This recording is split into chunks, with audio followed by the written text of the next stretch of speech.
es encontrar el concepto que se tiene de lo divino. Y dice, el hombre es a Dios aquello que es la pupila al ojo. El hombre es a Dios lo que es la pupila al ojo. ¿Qué significa? Nosotros sin pupila no podemos ver. Y Dios no se podría ver a sí mismo sino a través del hombre, ya que su creación máxima sería el ser humano. Si no hubiese ser humano, ¿quién se daría cuenta que hay Dios? ¿Quién daría testimonio? No tendría sentido toda esa teoría. Sin embargo, Dios necesita del ser humano para dar testimonio de él. Y el ser humano necesita, pues, ese principio universal para identificarse. Entonces, el hombre es a Dios aquello que es la pupila al ojo. La pupila siendo aquello que por lo cual la mirada se efectúa. Ya que por él, es decir, por el hombre universal, Dios contempla su creación y le dispensa su misericordia. Cuando hablamos de un ser especial, llámese un profeta en el mundo árabe, llámese el Cristo en Occidente, llámese un Buda en Oriente, llámese un Krishna, ¿verdad? Se refiere pues justamente a ese hombre universal, ese arquetipo. Así como en una manada tenemos el arquetipo que guía a la manada y lo lleva, en la humanidad también existe el arquetipo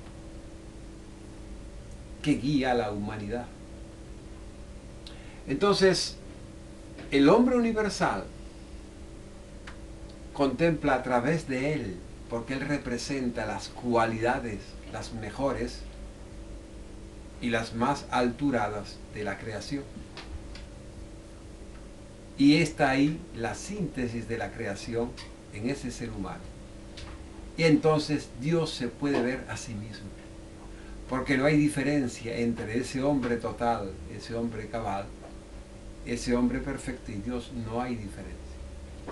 Porque ya Él es llegado a ese estado divino. Lo cual no tenemos esa costumbre de pensar así.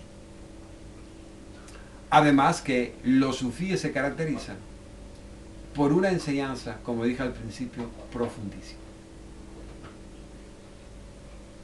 Por su inteligencia y por su realización espiritual.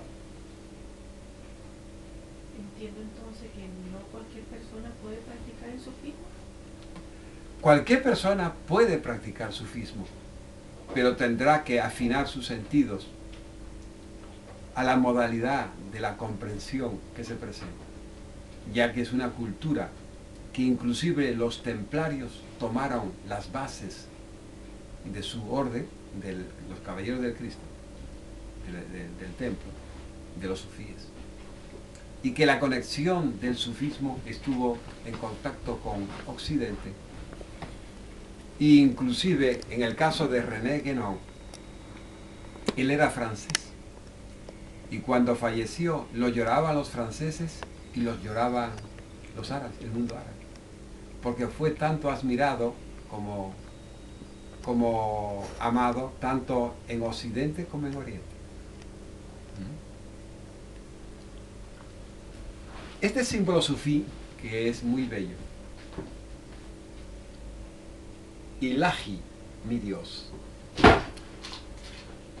Generalmente, en el mundo occidental, para expresar a Dios, lo expresamos pues a veces con un triángulo y un ojito, ¿cierto? O a veces un señor de barbas blanquitas sentado ahí en una nube, gobernando todo el universo, ¿verdad? Una idea antropomorfa. Si partiríamos pues que Dios no tiene forma, que el aspecto antropomorfo de Dios separa las concepciones del ser humano. Porque no hay Dios, a Dios nadie lo ha visto. Dios no tiene color. Lo divino no tiene forma. Entonces, ¿cómo podríamos pintarlo? Es imposible. Entonces los sufíes expresan esa figura, ese mandala, que tiene una gran belleza y que uno podría pasarlo viendo todo el día y no se cansaría. Entonces, claro, ahí hay un gran simbolismo que no es el motivo del poder estudiarlo ahora, pero vemos que hay el infinito. Lo que es arriba es como lo que está abajo, y lo que está abajo es como lo que está arriba, para que se produzca el misterio de la unidad. Porque hay un principio de correspondencia, hay una ley universal. Entonces, en base a esa ley, podemos decir que el mundo visible es muy equivalente, por analogía, al mundo no visible. Que la muerte sería equivalente, por analogía, a la vida. Y la vida igual a la muerte. Y que lo manifestado de la creación, por decirlo así, tendría un equivalente en el mundo espiritual. Por decir algo de este signo.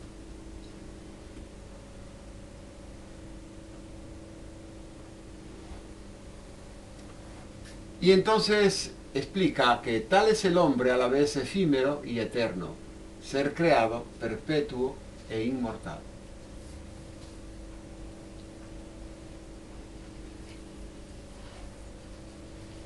¿Por qué? Porque desde el punto de vista físico, nuestro cuerpo es mortal, o sea, tiene que morirse. Pero nuestro espíritu es inmortal.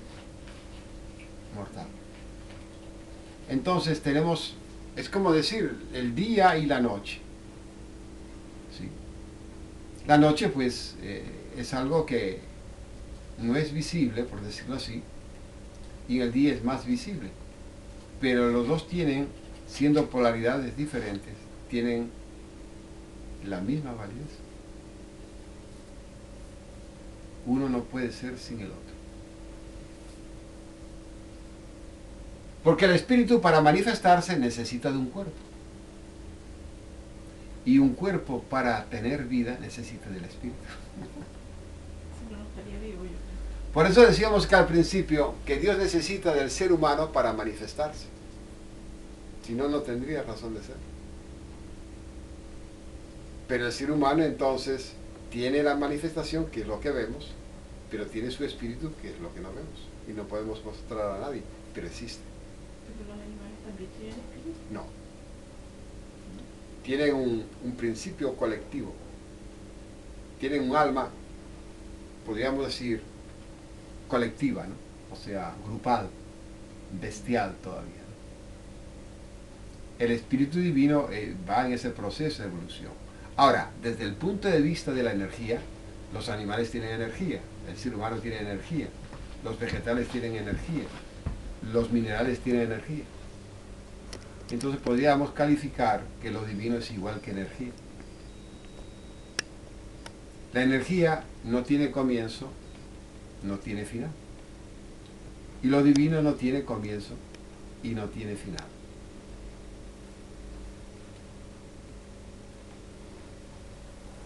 Él es, refiriéndose al ser humano, él es al mundo aquello que es el engarce al anillo.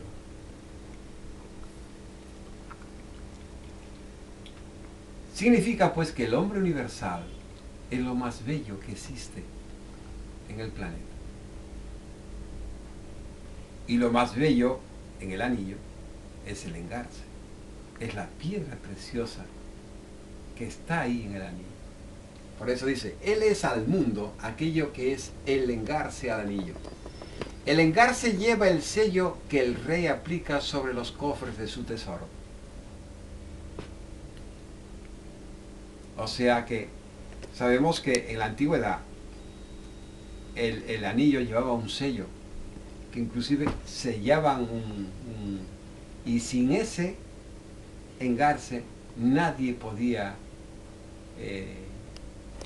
tener un papel que acreditara esa firma verídica, real. Entonces, el engarce lleva el sello que el rey aplica sobre los cofres de su tesoro. Y es por ello que el hombre universal es llamado el representante de Dios, del cual él salvaguarda la creación.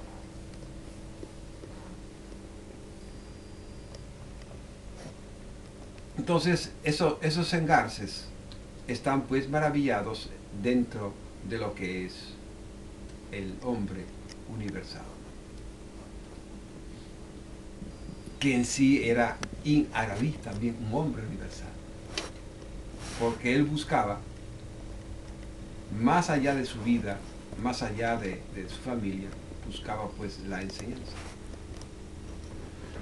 Y que en el caso de Goethe, de Voltaire, en el caso de Nietzsche, ellos buscaron, aunque no se le conozca de esa manera, buscaban ese hombre universal, ese hombre total, llegar a ese hombre, al buen europeo que ellos llamaban. ¿Por qué? Porque el hombre universal es aquel que puede vivir en cualquier parte del mundo, en cualquier circunstancia. Y que no es pues de una élite, que no es de un país. Su amor por la humanidad, por toda la humanidad, su conciencia universal los une a todo el universo y por ende a toda la tierra donde habitan. Y no importa qué raza sean, no importa qué creencia tengan, ellos están más allá de los conceptos filosóficos, de las religiones. Ellos están mucho más allá de todo lo que podríamos hablar, conocemos generalmente como una sociedad limitada y limitante.